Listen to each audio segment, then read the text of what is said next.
तो बेटा आज हमें पढ़ना था चैप्टर फर्स्ट, फिजिक्स का फर्स्ट चैप्टर इलेक्ट्रिसिटी। क्योंकि जो हम लोग पढ़ रहे थे इससे पहले लाइट हमने पढ़ा, बाकी सारी चीज़ें पढ़ ली, लाइट से रिलेटेड कलरफुल वर्ड के बारे में पढ़ लिया। ये जो था रिफ्लेक्शन रिफ्रैक्शन, ये सब एक अलग पार्ट था भाई। अब हमें पढ़ना है एक नया चैप्टर इलेक्ट्रिसिटी। इलेक्ट्रिसिटी चैप्टर का नाम है, अब यहीं से स्टार्ट होता है, चैप्टर के नाम से स्टार्ट होता है चैप्टर के स्टार्टिंग पॉइंट। यानी सबसे पहले कि इलेक्ट्रिसिटी होती क्या है और किस वजह से इलेक्ट्रिसिटी आई। तो बेटा इलेक्ट्रिसिटी होती है किसकी वजह से? इलेक्ट्रॉन्स की वजह से। क्योंकि कोई भी कंडक्टर हो, कोई भी इंसुलेटर्स हो या कोई भी सब्सटेंस हो, वो सब्सटेंस बेसिक कंपोनेंट्स क्या होते हैं किसी भी सब्सटेंस के? आप लोगों ने केमिस्ट्री में पढ़ा होगा, इलेक्ट्रॉन, प्रोटॉन एंड न्यूट्रॉन। तो electron, proton and neutron are the charges, इनको हम चार्जेस कहते हैं। इलेक्ट्रॉन पर नेगेटिव चार्ज, प्रोटॉन पर पॉजिटिव चार्ज और न्यूट्रॉन पर कोई चार्ज नहीं होता, ये आपको अच्छे से पता है। तो ये जो चार्जेस हैं, चाहे वो पॉजिटिव चार्ज हो या फिर नेगेटिव चार्ज हो, charges are the responsible for electricity. Electricity के लिए रिस्पॉन्सिबल कौन है? चार्जेस। चार्जेस क्या होते हैं? तो अगर किसी सब्सटेंस में किसी दूसरे सब्सटेंस को अट्रैक्ट करने की या फिर रिपेल करने की प्रॉपर्टी आ जाए, मान लीजिए उसमें अभी रिपेल करने की, अट्रैक्ट करने की प्रॉपर्टी नहीं है, बट कुछ प्रोसेस हम करें और किसी ऑब्जेक्ट को किसी दूसरे ऑब्जेक्ट को अट्रैक्ट करने की या फिर रिपेल करने की प्रॉपर्टी आ जाए, तो वो प्रॉपर्टी जिसकी वजह से आएगी वो इलेक्ट्रिक चार्ज होगा। यानी इलेक्ट्रिक चार्ज एक कॉज है, एक कारण है जिसकी वजह से ऑब्जेक्ट में अट्रैक्ट करने की या फिर रिपेल करने की प्रॉपर्टी आ जाती है। तो सिंपल सा, what is charges? What are charges? Charges are the causes by which an substance या a substance possess a property of attraction और repulsion। तो अट्रैक्शन या फिर रिपल्शन की प्रॉपर्टी को पॉज कर लेना, ग्रहण कर लेना कि किसकी वजह से? चार्जेस की वजह से। तो इलेक्ट्रिक चार्जेस क्या है? Electric charges are the cause by which a substance possess a property of attraction और repulsion। जैसे फॉर एग्जाम्पल हम लोग यूज करते हैं, बहुत सारे एग्जाम्पल आप लोगों ने लाइफ में देखे भी होंगे। जैसे एक एग्जाम्पल मैं दे रहा हूँ, आपने बचपन में किया भी होगा, पेपर के छोटे छोटे पीसेस आपने किए होंगे, एक स्केल ली होगी, उसको बाल से रगड़ा होगा, उसके बाद फिर आप उस पेपर के पास स्केल लेकर के जाते हो तो पेपर के छोटे छोटे पीसेस स्केल की तरफ अट्रैक्ट हो जाते हैं। What is the reason? क्या कारण है? ये कारण था चार्जेस का। यानी पहले जो पेपर रखे हुए हैं, पेपर पीसेस, और जो स्केल है, आप उसको बिना बाल में रगड़े उसके पास लेकर के जाओ, पेपर पीस अट्रैक्ट नहीं करेंगे। रीजन ये है कि स्केल पर अभी भी कोई चार्ज नहीं है, लेकिन जैसे ही हम अपने बाल से स्केल को रब करते हैं, रब करने से होता क्या है? इलेक्ट्रॉन्स का ट्रांसफर होता है, इलेक्ट्रॉन्स का ट्रांसफॉर्मेशन होता है। हो सकता है हमारे बाल से इलेक्ट्रॉन्स निकल करके स्केल में चले जाएं, या फिर स्केल के इलेक्ट्रॉन्स निकल करके हमारे बाल में चले आते हैं। तो होता क्या है? इलेक्ट्रॉन का ट्रांसफॉर्मेशन। इस इलेक्ट्रॉन के ट्रांसफॉर्मेशन के कारण से उस स्केल में चार्ज आ जाता है, यानी वो स्केल चार्ज्ड हो जाती है। और जब वो स्केल चार्ज होकर के किसी पेपर पीस के पास पहुंचती है, तो पेपर पीस को अट्रैक्ट करने की क्षमता रखती है, जिस वजह से पेपर पीस क्या होता है? अट्रैक्ट कर लेता है अपने आप पेपर पीसेस को। तो इस तरीके से और भी बहुत सारे एग्जाम्पल्स हैं, ये तो सबसे इजी एग्जाम्पल था आपको समझाने के लिए। आपने देखा, आपने ये किया भी होगा, इसलिए इसको समझाना इम्पोर्टेंट था। अब ये होता क्या है? बाय रबिंग, इलेक्ट्रॉन्स के ट्रांसफॉर्मेशन के कारण से चार्जेस कैसे आ जाते हैं, कोई ऑब्जेक्ट चार्ज कैसे हो जाता है, थोड़ा सा देखते हैं भाई। क्योंकि हमने क्या किया? रब किया, और रब करने की वजह से उसमें चार्ज आ गया। जैसा कि मैंने कहा, इलेक्ट्रॉन का ट्रांसफॉर्मेशन हुआ। इलेक्ट्रॉन्स का ट्रांसफॉर्मेशन हमारी बॉडी से स्केल में हो सकता है, हमारे हेयर से स्केल में हो सकता है, या फिर स्केल से हमारे हेयर्स में भी हो सकता है, दोनों में से कुछ भी हो सकता है। अब हम डिस्कस करते हैं कि ये चार्जेस आते कैसे हैं। How can we say that this is positively charge, this is negatively charge. तो आप लोगों ने केमिस्ट्री में पढ़ा होगा डोनर एंड एक्सेप्टर। डोनर का मतलब है कि इलेक्ट्रॉन को डोनेट करने वाला, और एक्सेप्टर का मतलब इलेक्ट्रॉन को एक्सेप्ट करने वाला। जो डोनर होता है जब वो इलेक्ट्रॉन को दे देता है तो उसमें आ जाता है पॉजिटिव चार्ज। उसमें आ जाता है पॉजिटिव चार्ज जब वो इलेक्ट्रॉन को दे देता है। जैसे फॉर एग्जांपल हाइड्रोजन और क्लोरीन, जब हम हाइड्रोजन और क्लोरीन को ऐड करते हैं, मिलाते हैं, तो हाइड्रोजन अपना एक इलेक्ट्रॉन क्लोरीन को दे देता है, जिसकी वजह से हाइड्रोजन पर एक पॉजिटिव आयन आ जाता है और इस पर एक नेगेटिव आयन आ जाता है। क्योंकि ये डोनर होता है, इलेक्ट्रॉन दे रहा है, इसलिए ये पॉजिटिव आता है, और जो लेता है एक्सेप्टर होता है उस पर क्या आता है, नेगेटिव चार्ज आता है। ये आप लोगों ने शायद केमिस्ट्री में पढ़ा होगा। माय क्वेश्चन इज दैट, मेरा क्वेश्चन ये है कि H में यानी हाइड्रोजन पर हमने पॉजिटिव चार्ज ही क्यों लगाया और क्लोरीन पर नेगेटिव चार्ज ही क्यों लगाया? आप कहेंगे सर वो डोनर है इसलिए पॉजिटिव चार्ज, एक्सेप्टर है इसलिए नेगेटिव चार्ज। क्या ये फैक्ट सही है? आपका आंसर सही है, मेरे ख्याल से संतोषजनक नहीं है। तो चलिए हम इस आंसर को थोड़ा सा संतोषजनक बनाते हैं। मान लेते हैं कि हाइड्रोजन जब रिएक्ट नहीं किया था, उससे पहले की बात करते हैं। हम दो पार्ट में इस क्वेश्चन को तोड़ेंगे। हम कहेंगे बिफोर रिएक्शन यानी रिएक्शन से पहले, और आफ्टर रिएक्शन रिएक्शन के बाद। भाई रिएक्शन से पहले की बात करिए तो हाइड्रोजन पर प्रोटॉन कितने थे और इलेक्ट्रॉन कितने थे? तो हाइड्रोजन पर इलेक्ट्रॉन थे सर एक, और प्रोटॉन भी था एक, क्योंकि ये न्यूट्रल अवस्था में पाया जाता है। क्लोरीन भी न्यूट्रल अवस्था में पाई जाती है। इलेक्ट्रॉन होते हैं 17 और प्रोटॉन भी होते हैं sir 17। As we know that electron is negatively charged and proton is positively charged. जैसा कि हम जानते हैं कि इलेक्ट्रॉन पर नेगेटिव चार्ज होता है और प्रोटॉन पर पॉजिटिव चार्ज होता है। तो अगर हम देखें कि हाइड्रोजन पर रिएक्शन से पहले हाइड्रोजन पर कितने नेगेटिव चार्ज हैं? सर 1 नेगेटिव चार्ज है, 1 नेगेटिव चार्ज है। और प्रोटॉन चार्ज पॉजिटिव चार्ज कितने हैं? सर पॉजिटिव चार्ज भी 1 ही है, यानी नेगेटिव चार्ज भी 1 है और पॉजिटिव चार्ज भी 1 है। इसी तरीके से क्लोरीन में 17 नेगेटिव चार्ज हैं इलेक्ट्रॉन के कारण से, और 17 ही पॉजिटिव चार्ज हैं प्रोटॉन के कारण से। बिल्कुल सही बात है। इतने में आप सहमत हैं कि नहीं है, बताइए।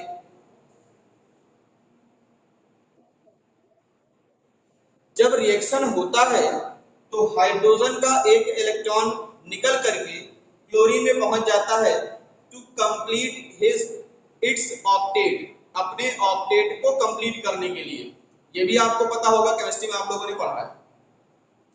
अपने ऑक्टेट को कंप्लीट करने के लिए, क्योंकि 288 होता है ऑक्टेट, तो अपने ऑक्टेट को कंप्लीट करने के लिए एक इलेक्ट्रॉन ये क्या करता है, हाइड्रोजन से ले लेता है। अब मुझे बताइए हाइड्रोजन पर कितने इलेक्ट्रॉन बचे?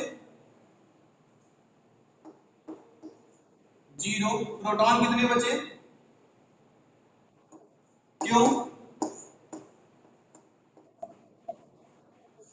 बेटा? रिएक्शन से पहले सेम होते हैं, लेकिन रिएक्शन में पार्ट सिर्फ और सिर्फ इलेक्ट्रॉन लेता है। प्रोटॉन कभी रिएक्शन में पार्ट नहीं लेता। आपको पता होना चाहिए, केमिस्ट्री पढ़ते हो। कभी भी प्रोटॉन रिएक्शन में पार्ट नहीं लेता। रिएक्शन में पार्ट सिर्फ और सिर्फ इलेक्ट्रॉन्स लेते हैं। तो इस पर प्रोटॉन होगा 1 और इलेक्ट्रॉन होंगे 0। और जब क्लोरीन की बात करें तो क्लोरीन पर इलेक्ट्रॉन कितने हो जाएंगे बेटा? पहले थे 17, अब एक इससे मिल गया, अब कितने हो गए? 18। और प्रोटॉन कितने हैं?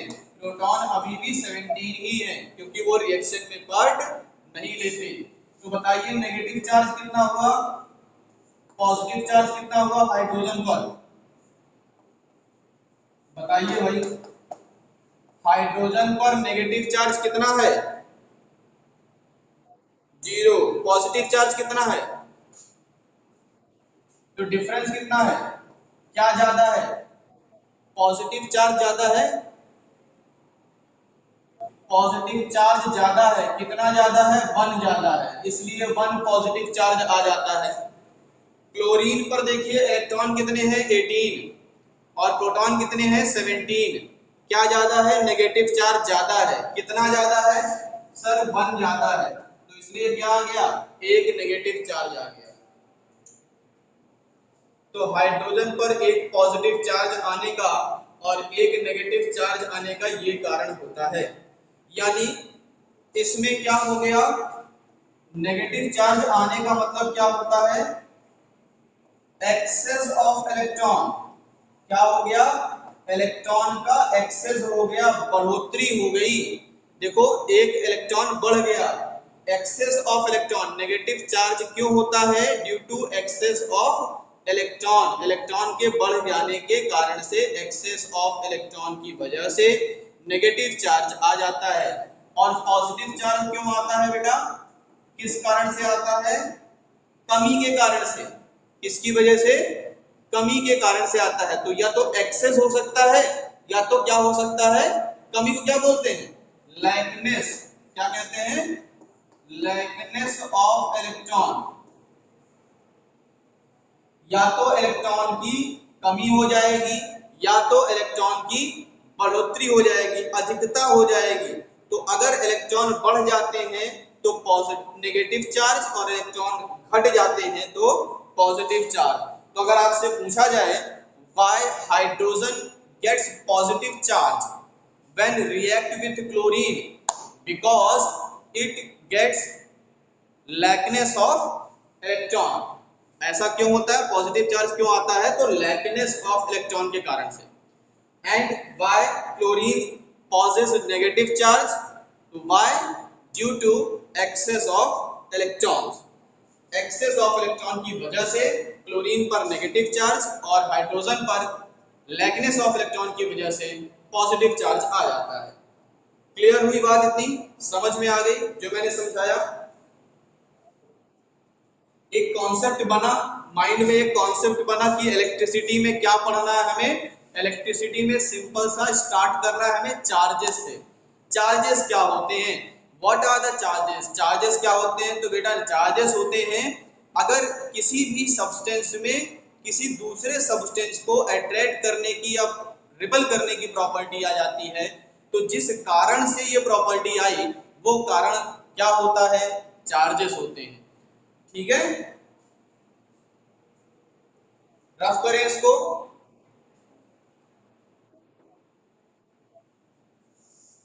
तो चलिए आगे बढ़ते हैं और समझते हैं कि इलेक्ट्रॉन पर नेगेटिव चार्ज कितना होता होगा। एक इलेक्ट्रॉन पर कितना नेगेटिव चार्ज होता है और एक इलेक्ट्रॉन पर कितना पॉजिटिव चार्ज होता है। और जो चार्ज होगा, चार्ज को मेजर करने के लिए कोई ना कोई यूनिट बनाई गई होगी। जैसे लेंथ को मेजर करने के लिए मीटर यूनिट बनाई गई है, टाइम को मेजर करने के लिए सेकंड्स बनाए गए हैं, आवर्स बनाए गए हैं, मिनट बनाया गया है। उसी तरीके से चार्जेस को मेजर करने के लिए एक यूनिट बनाई गई होगी। वो यूनिट क्या होगी, तो बेटा सबसे पहले हम जानेंगे कि यूनिट ऑफ चार्जेस क्या होते हैं। यूनिट ऑफ चार्जेस, तो चार्जेस के यूनिट क्या होते हैं, चार्ज के यूनिट होते हैं, कहते हैं इसको कूलाम।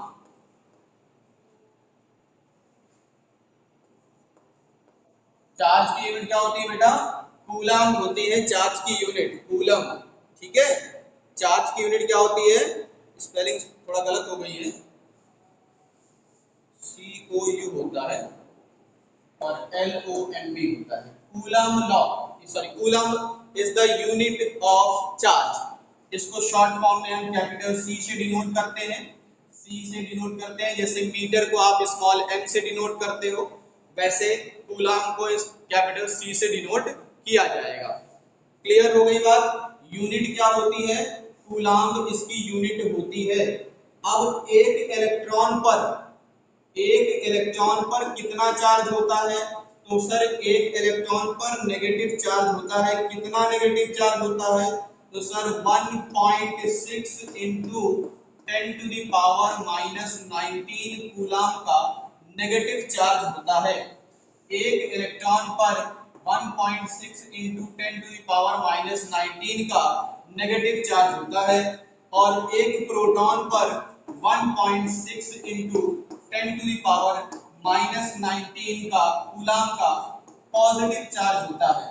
दोनों का मैग्नीट्यूड सेम है, दोनों की वैल्यू सेम है, बस आपको याद रखना है कि नेगेटिव होगा, नेगेटिव चार्ज यानी माइनस में आप लिख सकते हो -1.6 × 10⁻19। आप पावर को प्लस या माइनस में मत कर दीजिएगा, गलत हो जाएगा, फिर वो पावर माइनस में ही रहेगी, इसकी साइन मत चेंज करिएगा। और प्रोटॉन होगा तो +1.6 × 10⁻19 का चार्ज कूलाम का चार्ज होता है। किसी को कोई समस्या है इतनी चीजों में? याद रखना है इस चीज को कि प्रोटॉन पर कितना चार्ज होता है, इलेक्ट्रॉन पर कितना चार्ज होता है, एक प्रोटॉन पर और एक इलेक्ट्रॉन पर कितने कूलाम का चार्ज होता है, और एसआई यूनिट क्या होती है चार्जेस की। तो चार्जेस की एसआई यूनिट क्या होती है बेटा? क्या होती है? कूलाम होती है। एक इलेक्ट्रॉन पर कितना चार्ज होता है? 1.6 × 10⁻19 कूलाम का चार्ज होता है। एक प्रोटॉन पर कितना चार्ज होता है? तो सर 1.6 × 10⁻19 का पॉजिटिव चार्ज होता है। अभी हमने पढ़ लिया कि अगर चार्ज पॉजिटिव आ रहा है, इट शुड बी, अगर चार्ज पॉजिटिव है इसका मतलब ये है कि क्या होगा, कमी हो जाएगी इलेक्ट्रॉन की कमी हो जाती है, इसलिए पॉजिटिव चार्ज आता है। इलेक्ट्रॉन की अधिकता हो जाती है, इलेक्ट्रॉन का एक्सेस हो जाता है, तो नेगेटिव चार्ज आता है। तो कभी भी अगर हमें न्यूमेरिकल फाइंड करना होगा, न्यूमेरिकल में अगर पॉजिटिव आ जाता है तो हम कह देंगे कि यहाँ पर क्या हो रहा है, लैकनेस ऑफ इलेक्ट्रॉन हो रहा है, इलेक्ट्रॉन की कमी हो रही है। और जहाँ पर नेगेटिव आ जाएगा वहां पर हम कहेंगे कि यहाँ पर एक्सेस ऑफ इलेक्ट्रॉन हो गया, इलेक्ट्रॉन की बढ़ोतरी हो गई, इलेक्ट्रॉन बढ़ गए हैं। समझ में आ रहा है? अब एक प्रॉपर्टी है चार्जेस की कि चार्जेस कभी भी खत्म नहीं होते, चार्जेस कभी भी खत्म नहीं होते। जैसे आप लोगों ने पढ़ा है law of conservation of energy, class 8 में, क्लास 9th में आपने पढ़ा है law of conservation of energy, class 9th में हमने ही पढ़ाया था आपको। Law of conservation of energy पढ़े थे, वहां पर हमने ये देखा था कि energy can not be created nor be destroyed, it can be transferred from one form to another form. ये आप लोगों ने स्टेटमेंट पढ़ा था, हमने पढ़ाया था। लेकिन यहाँ पर चार्जेस के बारे में कहा जाए तो कंजर्वेशन ऑफ चार्जेस लॉ भी अप्लाई होता है। जिस तरीके से एनर्जी को ना ही बनाया जा सकता है ना ही नष्ट किया जा सकता है, बस एक से दूसरे में ट्रांसफर किया जा सकता है, उसी तरीके से चार्जेस को ना तो बनाया जा सकता है ना तो चार्जेस को डिस्ट्रॉय किया जा सकता है, but it can be transferred from one body to another body. ये एक बॉडी से दूसरे बॉडी में ट्रांसफर किए जा सकते हैं। जैसे हम लोगों ने अभी देखा एक एग्जांपल जो हमने लिया था हाइड्रोजन और क्लोरीन का, रिएक्शन करने से पहले इलेक्ट्रॉन 1 प्रोटॉन 1, इसमें रिएक्शन करने से पहले इलेक्ट्रॉन 17 प्रोटॉन 17, बिल्कुल सही था सर, आपने सही कहा था। उसके बाद फिर रिएक्शन करने के बाद हमने देखा कि हाइड्रोजन में इलेक्ट्रॉन हो गया 0 और प्रोटॉन रह गया 1, जबकि क्लोरीन में इलेक्ट्रॉन हो गया 18 और प्रोटॉन हो गया 1। तो अब बताइए क्या इस कंडीशन पर टोटल इलेक्ट्रॉन कितने हैं? मुझे इस कंडीशन पर टोटल इलेक्ट्रॉन बताइए। तो आप कहोगे सर टोटल इलेक्ट्रॉन तो 18 है, इसमें 17, इसमें 1, 18 हो गया। यहाँ पर टोटल प्रोटॉन बताइए, तो सर टोटल प्रोटॉन भी 18 है, 17 और 1। अच्छा, रिएक्शन करने के बाद क्या हो गया, इलेक्ट्रॉन कितने हैं सर? 18 है, 18 + 0 18 होता है। प्रोटॉन कितने हैं? 18 है। तो क्या चार्जेस जो है वो इलेक्ट्रॉन और प्रोटॉन जिसकी वजह से चार्ज जनरेट हो रहा है, क्या वो चेंज हुआ? क्या वो चेंज हुआ? टोटल कभी चेंज नहीं होता। बस होता क्या है कि एक इलेक्ट्रॉन दूसरे इलेक्ट्रॉन में जंप कर जाता है, जिस वजह से एक्सेस ऑफ इलेक्ट्रॉन या फिर लैकनेस ऑफ इलेक्ट्रॉन होने की वजह से उसमें चार्ज आ जाता है। बट चार्जेस जो हैं वो कंजर्व रहते हैं, हमेशा फिक्स रहते हैं, मतलब वो चेंज नहीं होते। रिएक्शन हो जाएगा तब भी नंबर ऑफ इलेक्ट्रॉन और नंबर ऑफ प्रोटॉन चेंज नहीं होंगे, रिएक्शन होने से पहले भी नंबर ऑफ इलेक्ट्रॉन और नंबर ऑफ प्रोटॉन जो है वो इक्वल होते हैं। समझ में आ गया? कोई दिक्कत अभी तक? अब एक बात ये आती है कि अगर इसमें से इलेक्ट्रॉन ट्रांसफर होगा, मान लीजिए हाइड्रोजन से क्लोरीन में, या हाइड्रोजन से या सोडियम NaCl जैसे एक एग्जांपल है NaCl, sodium chloride, magnesium oxide, ये मैग्नीशियम ऑक्साइड एक एग्जांपल है। मैग्नीशियम से 2 इलेक्ट्रॉन ट्रांसफर होते हैं ऑक्सीजन पर और बन जाते हैं मैग्नीशियम ऑक्साइड। मैग्नीशियम में 2 पॉजिटिव चार्ज आता है और ऑक्सीजन पर 2 नेगेटिव चार्ज आता है, क्योंकि इसमें 2 इलेक्ट्रॉन की कमी हो जाती है और इसमें 2 इलेक्ट्रॉन की बढ़ोतरी हो जाती है, बढ़ जाते हैं, 2 इलेक्ट्रॉन एक्सेस कर जाते हैं। तो हमारा क्वेश्चन ये था कि क्या कभी आधा इलेक्ट्रॉन ट्रांसफर हो सकता है, 1.5 इलेक्ट्रॉन ट्रांसफर हो सकता है, क्या कभी ऐसा हो जाएगा? हो सकता है क्या कि आधा इलेक्ट्रॉन ट्रांसफर हो? 1.2 1.5 डेसिबल में, फ्रैक्शन में क्या इलेक्ट्रॉन कभी ट्रांसफर हो सकते हैं? नहीं सर, इलेक्ट्रॉन कभी भी ट्रांसफर होंगे तो फुल इलेक्ट्रॉन ट्रांसफर होगा, पूरा 1 इलेक्ट्रॉन ट्रांसफर होगा, या 2 इलेक्ट्रॉन ट्रांसफर होगा, या 3 इलेक्ट्रॉन ट्रांसफर होगा। कभी आधा इलेक्ट्रॉन, 1.5 इलेक्ट्रॉन, 2.6 इलेक्ट्रॉन ऐसे ट्रांसफर नहीं होते। इसका मतलब जो चार्ज होता है, चार्ज को बेटा डिनोट करते हैं कैपिटल Q से। चार्ज का सिंबल होता है कैपिटल Q। जैसे आप लेंथ को लिखने के लिए यूज करते हो कैपिटल L, लेंथ को डिनोट करने के लिए, टाइम को डिनोट करने के लिए कैपिटल T, वेलोसिटी को V, और उसकी यूनिट कुछ अलग होती है, उसको डिनोट किसी और से करते हैं। तो इसको डिनोट करते हैं, चार्जेस को डिनोट करते हैं बेटा Q से, और जो C से डिनोट हम कर रहे थे वो उसकी यूनिट होती है कूलाम। तो जो चार्जेस होते हैं वो हमेशा किसके मल्टीपल में ट्रांसफर होते हैं, किसके मल्टीपल में? तो बेटा मल्टीपल्स ऑफ इलेक्ट्रॉन, किसके मल्टीपल में? मल्टीपल ऑफ इलेक्ट्रॉन में हमेशा ट्रांसफर होते हैं। Where n is whole number, whole multiple of electron में ट्रांसफर होते हैं। आप ये कहोगे कि electron transferred from one body to another body, या कह सकते हो a substance possess a charge in multiple of या whole multiple of electron, charges in electron। तो whole number यानी n की वैल्यू 0 1 2 3 इस तरह से कुछ भी हो सकती है, बट कभी भी 1.5 2.2 2.6 या फिर 3.4 इस तरह की कोई भी वैल्यू नहीं होगी।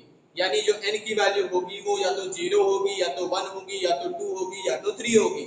और यहाँ पर जो E होता है, E का मतलब चार्ज ऑन वन इलेक्ट्रॉन, एक इलेक्ट्रॉन पर जितना चार्ज होता है वो होता है E। E का मतलब, स्मॉल e का मतलब चार्ज ऑन वन इलेक्ट्रॉन, और एक इलेक्ट्रॉन पर कितना चार्ज होता है ये अभी हम पढ़ चुके हैं। एक इलेक्ट्रॉन पर चार्ज होता है 1.6 × 10⁻⁻19 कूलम का चार्ज होता है। यानी E की वैल्यू क्या हो गई? फिक्स हो गई। तो हमें एक फॉर्मूला मिल गया Q = Ne, and it is known as, ये जो स्टेटमेंट हम पढ़ रहे हैं, ये जो स्टेटमेंट मैंने कहा कि जो चार्जेस होंगे वो हमेशा होल नंबर के मल्टीपल में होंगे, ये स्टेटमेंट, ये लॉ कहलाता है लॉ ऑफ क्वांटनाइजेशन।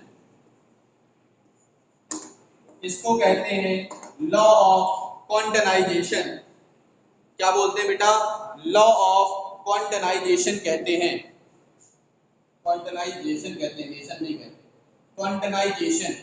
इस लॉ को कहते हैं लॉ ऑफ क्वांटनाइजेशन। इतनी चीज समझ में आ गई आपको कि नहीं आई बताओ? जितना मैंने पढ़ाया, इतने में किसी को कोई डाउट हो तो पूछ सकते हो। अभी भी किसी को कोई डाउट है इसमें?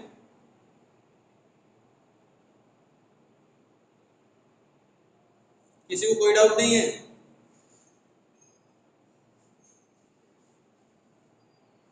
चलिए बहुत बढ़िया। तो क्वांटनाइजेशन ऑफ चार्ज तक हमने पढ़ लिया। अब एक न्यूमेरिकल लगाते हैं, फिर मजा आएगा कुछ कि समझ में आया कि नहीं आया। इसी फॉर्मूले पर, यानी क्वांटनाइजेशन ऑफ चार्ज पर हम लोग क्या कर रहे हैं? फॉर्मूला फाइंड करने वाले हैं।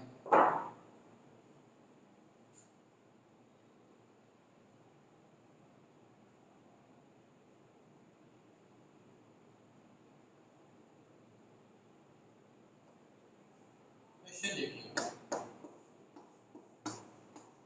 How many electrons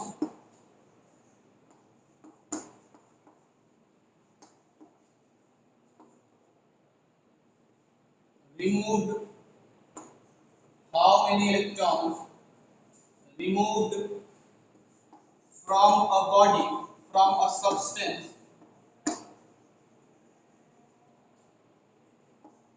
to charge it,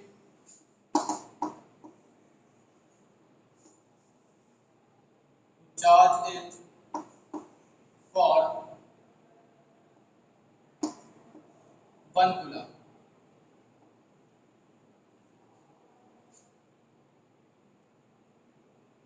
यानी किसी सब्सटेंस पर 1 कूलम चार्ज लाने के लिए, किसी सब्सटेंस पर 1 कूलम 1 कूलम चार्ज लाने के लिए उसमें से कितने इलेक्ट्रॉन निकालने पड़ेंगे।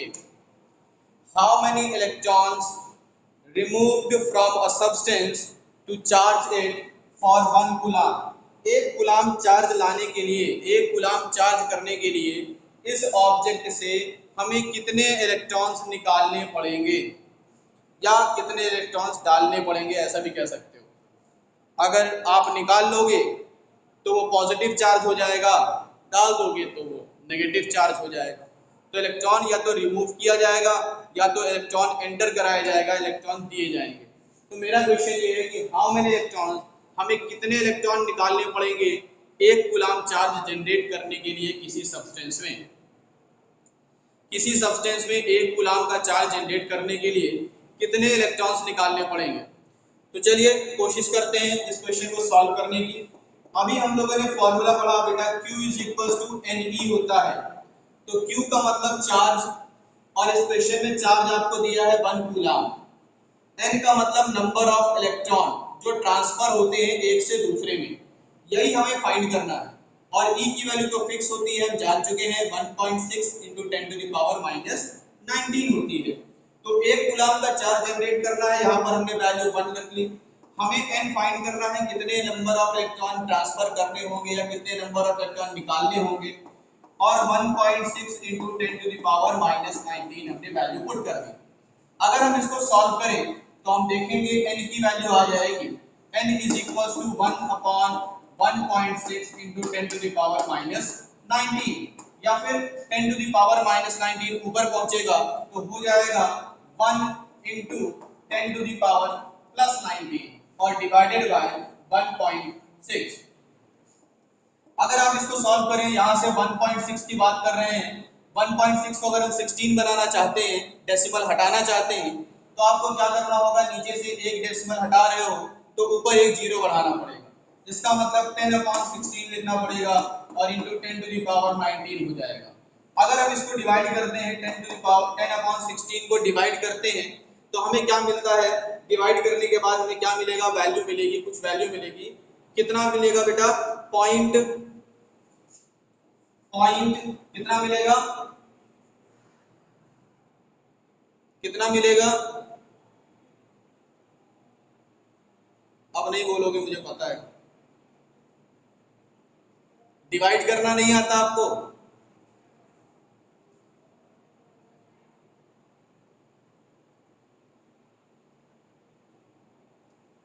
चलिए 625 into 10⁻19, 625 into 10⁻19 यानी n की वैल्यू हो गई 6.25 into 10⁻19। अगर हम इसको स्टैंडर्ड फॉर्म में लिखना चाहें तो हम इसको स्टैंडर्ड फॉर्म में लिखेंगे और डेसिमल को 1 पॉइंट शिफ्ट कराएंगे। तो डेसिमल को 1 पॉइंट शिफ्ट कराते ही n की वैल्यू आ जाएगी 6.25 into 10⁻18, यानी n की वैल्यू कितनी हो गई बेटा, 6.25 into 10⁻18, यानी इतने इलेक्ट्रॉन निकालने पड़ेंगे या फिर इतने इलेक्ट्रॉन देने पड़ेंगे। अगर आप इतने इलेक्ट्रॉन निकाल दोगे तो पॉजिटिव चार्ज और इतने इलेक्ट्रॉन दे दोगे उस सब्सटेंस को, तो वो सब्सटेंस पर नेगेटिव चार्ज इतना ही आ जाएगा। मे भी समझ में आ गया होगा कि किसी भी सब्सटेंस में 1 कूलम का चार्ज जनरेट करने के लिए हमें कितने इलेक्ट्रॉन की जरूरत पड़ती है। हमें 6.25 इंटू 10⁻18 इलेक्ट्रॉन्स की जरूरत पड़ती है, जो छोटी छोटी अमाउंट नहीं है, बहुत बड़ा अमाउंट है। समझ में आ गया? समझ में आया बेटा? न्यूमेरिकल समझ में आया? आसान था ये न्यूमेरिकल, इजी था न्यूमेरिकल, कोई बहुत बड़ा टफ न्यूमेरिकल नहीं था, आसान सा न्यूमेरिकल था। तो आज की क्लास इतना है। कल की क्लास में हम लोग करंट के बारे में पढ़ेंगे बेटा। व्हाट इज करंट, करंट क्या होती है, करंट का क्या फॉर्मूला होता होगा, उसको फाइंड कैसे करेंगे, और उसके एक दो न्यूमेरिकल्स हम लोग एग्जांपल के तौर पर लगाएंगे। जैसे आज हम लोगों ने एक एग्जांपल लगा दिया कि 1 कूलम्ब का चार्ज जनरेट करने के लिए हमें कितने इलेक्ट्रॉन्स ट्रांसफर करने पड़ेंगे। इसी तरीके से आप हो सकता है 2 कूलम्ब का चार्ज दे दिया जाए क्वेश्चन में, 3 कूलम्ब का चार्ज दे दिया जाए। तो मेरे ख्याल से अब आप सारे क्वेश्चंस को इस तरह से लगाने ले जा पाओगे, इस तरह से लगा सकते हैं आप। ठीक है, तो चलिए आगे की पढ़ाई करते रहिए, और कल हम लोग इलेक्ट्रिक करंट के बारे में पढ़ेंगे। करंट का फॉर्मूला क्या होता होगा, करंट को कैसे मेजर करते होंगे, कौन सी डिवाइस होती होगी, ये कल हम लोग डिस्कस करेंगे। ठीक है, कलरफुल वर्ड की नोट्स देंगे बेटा जल्दी। ठीक है, चलिए, ओके।